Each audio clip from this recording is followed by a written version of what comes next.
first, I will point out that this process works on any Android phone. Okay, doesn't matter the device that you are using as long as it's Android.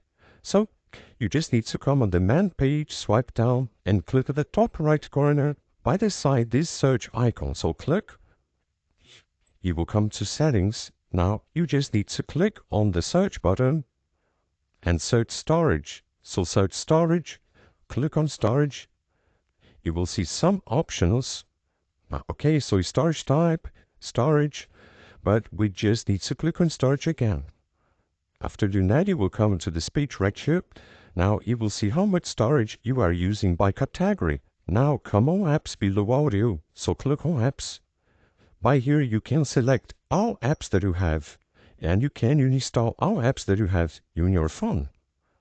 But if you want to select multiple apps, you just need to mark the apps.